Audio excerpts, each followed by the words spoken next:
Kempen pilihan raya kecil Dun Kuala Besut telah pun bermula sejak semalam di mana kedua-dua calon dari Barisan Nasional dan PAS menggunakan pendekatan bertemu rakyat menerusi lawatan-lawatan ke kampung-kampung serta Bazar Ramadan. Dan untuk perkembangan lanjut perjalanan kempen pilihan raya di sana, bersama kita di talian wartawan Muhammad Aizat Sharif. Assalamualaikum Aizat. Ya, Waalaikumsalam Manisha. Okey, Aizat boleh ceritakan dengan kita apa laporan yang boleh Aizat kongsikan dengan penonton awani pada petang ini? Okey, baiklah Manisha. Okey, bermula selepas hari penamaan calon semalam ya, kedua-dua calon yang merupakan anak tempatan Kuala Besut yang bertanding untuk pilihan raya kecil Dun Kuala Besut ini begitu menggiatkan kempen mereka untuk meraih sokongan penduduk setempat.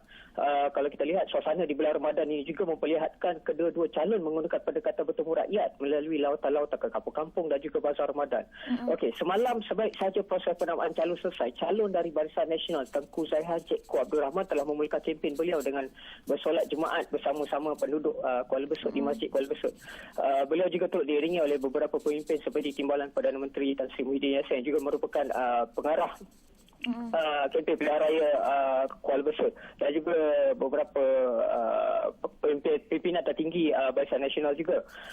Pada hari ini juga dalam pada pukul 3 nanti Tengku Zaihan akan bersama dengan Timbalan Perdana Tan Sri Muhyiddin Yassin juga akan ke kampung Tok Sabah untuk proses untuk majlis pecah tanah pada 3 petang ini.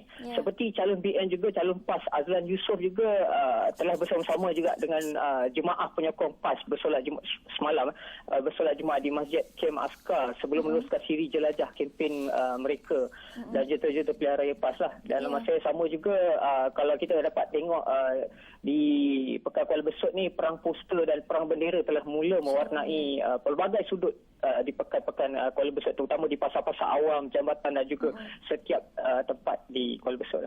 Jadi Aizat, mungkin Aizat boleh ceritakan juga apa isu-isu yang dibangkitkan oleh kedua-dua parti BN maupun PAS sendiri semalam lah ataupun hari ini?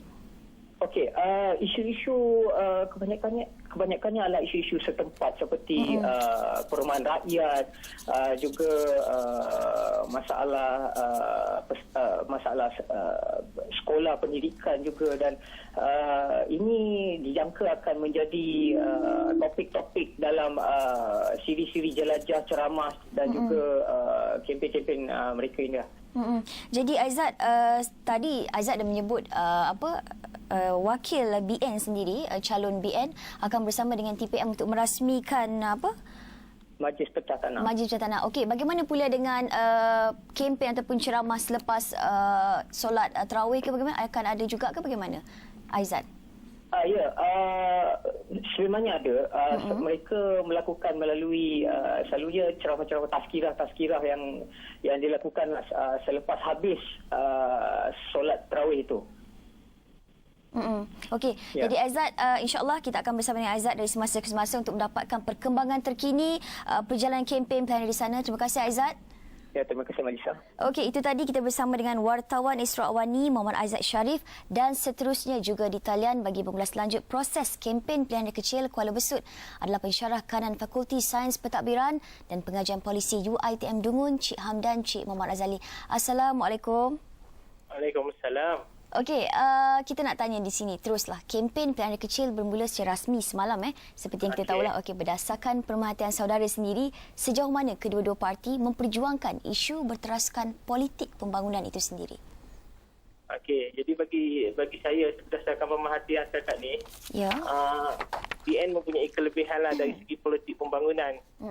Kerana berdasarkan pemerintahan, maknanya pengaruh Datuk Seri Idris Yusof di kawasan Kuala Besut ni memang sangat kuat. Berasaskan pengalaman era pemerintahan beliau sebagai Menteri Besar Terengganu, banyak sumbangan beliau dari segi membangunkan kawasan-kawasan Besut ni memang diiktiraf oleh penduduk tempatan di Besut. Jadi dari segi isu yang hendak dibawa oleh kedua-dua parti, saya lihat isu nasional sangat kurang di Kuala Besut kerana majoritinya kawasan luar bandar. Jadi pada pendapat saudara sini, bagaimana kedua-dua parti itu sendiri menarik pancing itu sebenarnya? Khususnya di kawasan pedalaman lah, kita pun tahu agak sukar untuk kita menarik undi di sana kan? Jadi dari segi cara, saya lihatlah cara kedua-dua parti untuk menarik pengundi, yang paling utama yang mereka lakukan adalah dari segi terus direct pada pengundi. Maknanya mereka terus pergi rumah ke rumah ataupun secara berkelompok lah. Kerana isu yang dimainkan terus kepada pengundi, mana dari segi perkara-perkara yang berkaitan dengan kehidupan seharian dan yang berkaitan dengan ekonomi penduduk tempatan lah. Jadi maksudnya turun padang adalah cara yang terbaik untuk bertemu dengan rakyat, mendekatkan diri. Ini cara terbaik. Pasal dari segi akses pada media baru semua tu memang tak relevan sangat di Kuala Besut ni. Jadi bagaimana pula dengan signifikan isu berasaskan politik pembangunan di kawasan luar bandar pula? Ya, kita lihat trend hasil daripada pilihan raya umum yang lalu, kawasan luar bandar ni dari segi politik pembangunan memang masih lagi laku lah dari segi untuk kempen pilihan raya ni. Berbanding dengan kawasan bandar di mana isu-isu yang lebih universal yang berkaitan dengan national issue tu memang mendapat tempat lah. Tapi bagi kawasan seperti Kuala Besut ni, politik pembangunan masih lagi menjadi teras lah dalam kempen ni. Okey, jadi Cik Amdan, terima kasih atas masa yang diluangkan. Okay, sama-sama. InsyaAllah kita akan berbual lagi. Itu tadi kita bersama dengan Cik Amdan, Cik Mat Razali, Pensyarah Kanan Fakulti Sains, Pentadbiran dan Pengajian Polisi UiTM Dungun.